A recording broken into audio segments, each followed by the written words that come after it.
Boa noite, meus queridos amigos, meus queridos irmãos. Que Jesus possa continuar conosco nessa tarefa de buscar a verdade que nos liberta. Continuamos com as nossas pesquisas, com o nosso grupo, aqui na cidade de Atenas. E nesta noite nós gostaríamos de falar com vocês um pouco das atividades que desempenhamos nesse dia. Nós levantamos cedo e após o café saímos para a Acrópole de Atenas. É interessante, a subida é muito íngreme, mas a gente consegue chegar lá, gente demais. Atenas está muito quente nessa época, mas com muita água, com muita disposição, a gente chegou lá. E pudemos verificar ainda na história o materialismo, a política, a força, o poder, a mitologia grega funcionando ativamente no Partenon.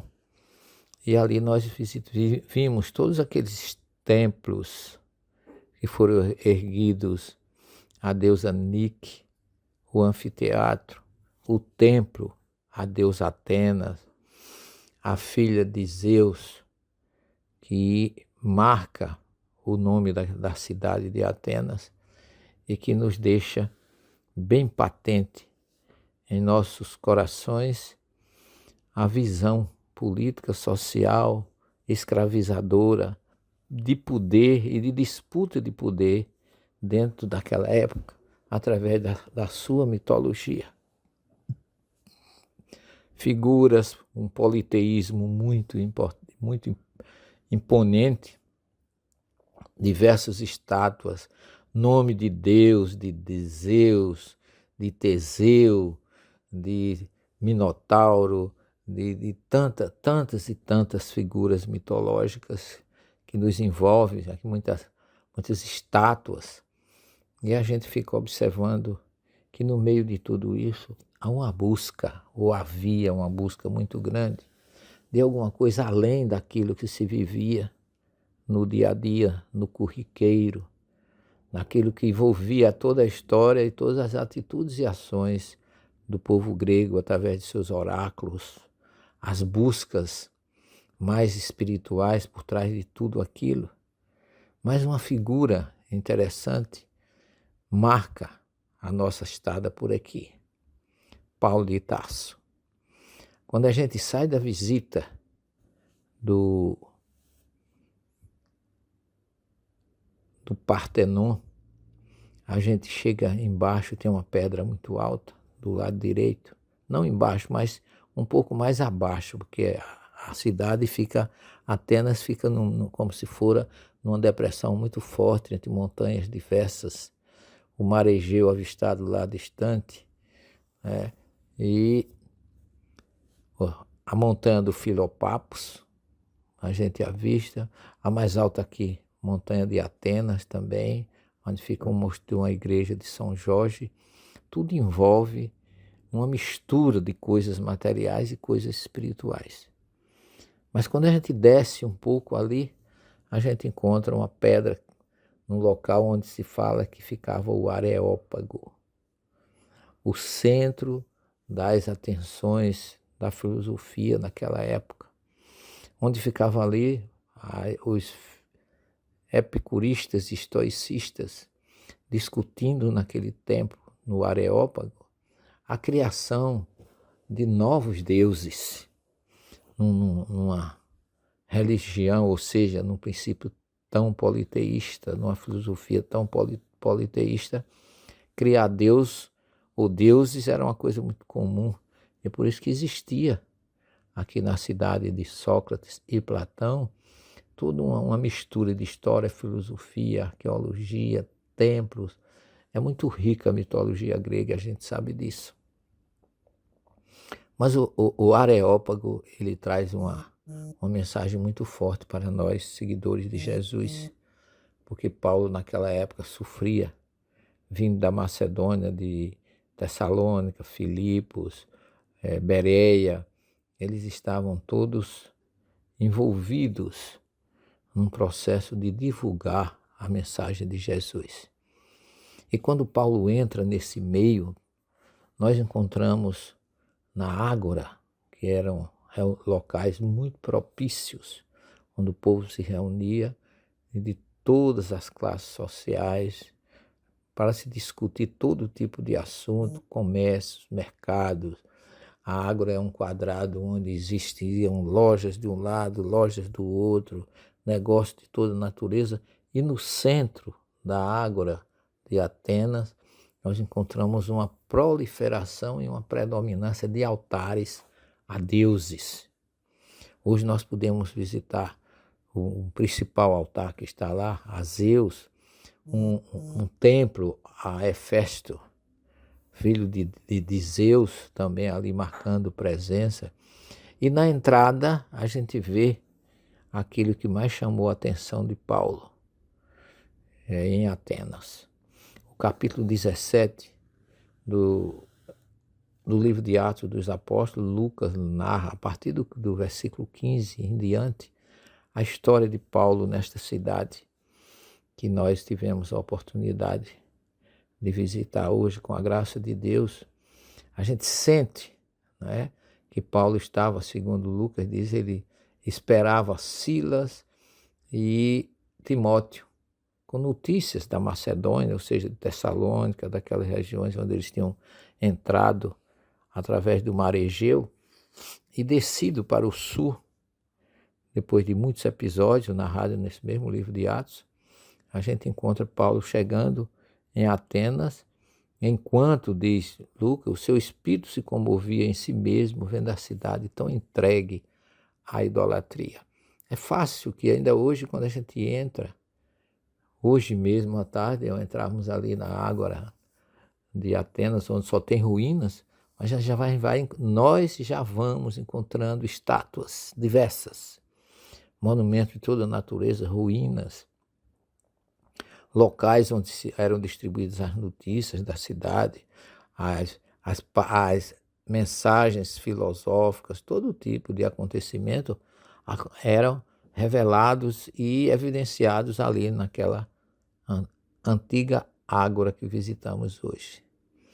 E ali Paulo disputava na sinagoga com os judeus e religiosos, e todos os dias ele ia à Ágora, com que ali ele se apresentava.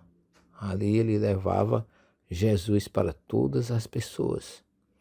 E alguns dos filósofos epicuristas e estoicistas se discutiam com Paulo. Uns diziam: o que quer dizer este falador, paroleiro, embusteiro, ou fanfarrão, que é essa palavra que ele significa?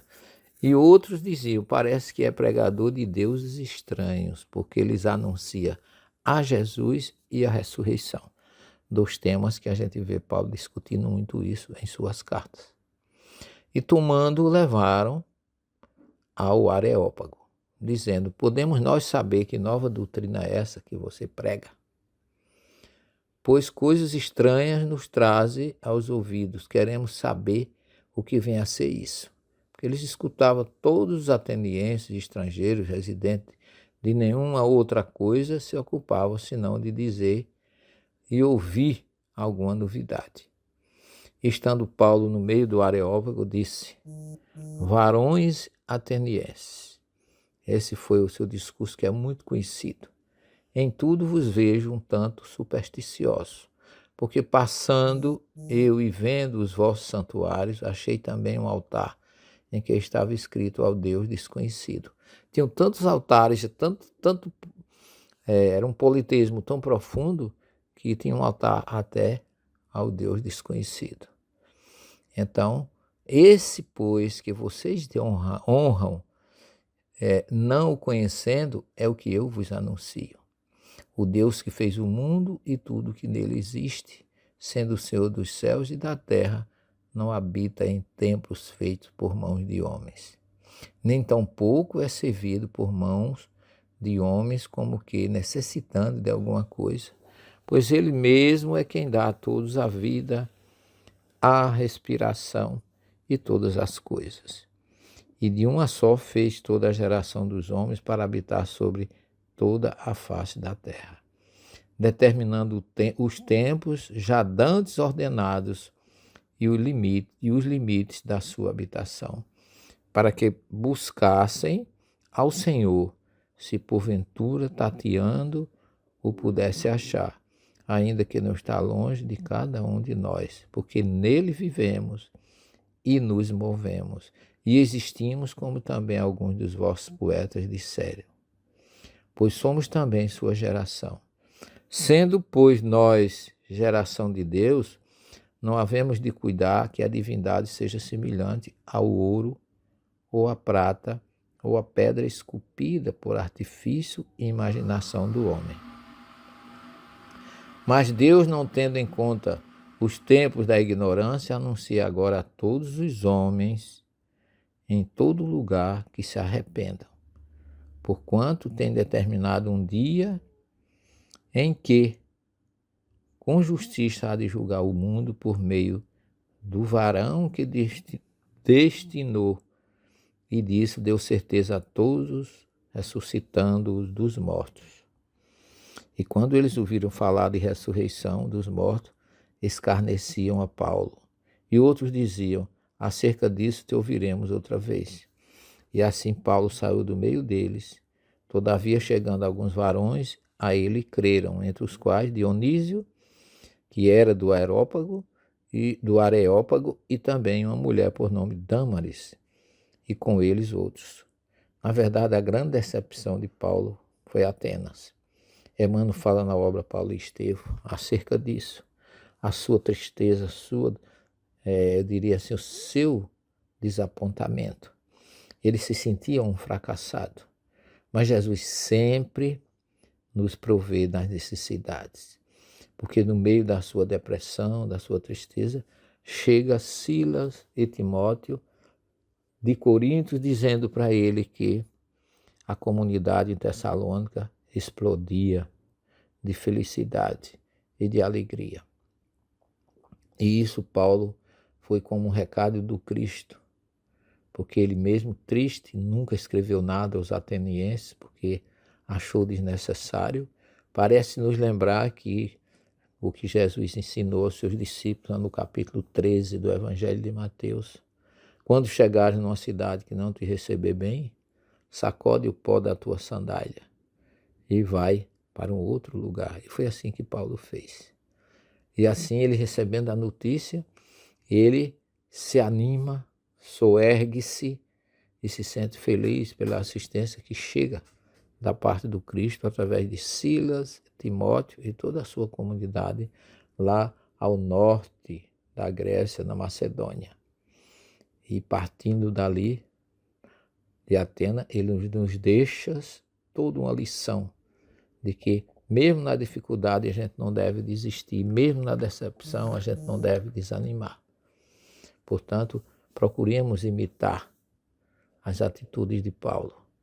Quando nós descemos hoje, saímos da Ágora de Atenas e depois de visitar o Areópago, lá perto do Partenon, na Acrópole de Atenas, nós sentimos, de uma certa forma, felizes por todas as experiências que Paulo nos deixa, da sua força, da sua garra, do seu denodo em levar a mensagem de Jesus diante de toda a adversidade, com humildade, com simplicidade, mas nunca com o desânimo que o fizesse desistir. Tudo isso deve servir de exemplo para que nós também não desanimemos nas nossas dificuldades. Todos vocês, junto com o Dr. Bezerra, trabalhamos nessa experiência aqui na Europa, especificamente na Grécia. Agradecemos a Deus por mais esta oportunidade. Esperamos continuar levando a todos vocês as nossas experiências, aquilo que aprendemos, aquilo que vivemos, e de ponto objetivo maior, assimilar todo o exemplo desse homem que dizia com toda a propriedade: já não sou eu que eu vos falo, mas o Cristo que fala por mim.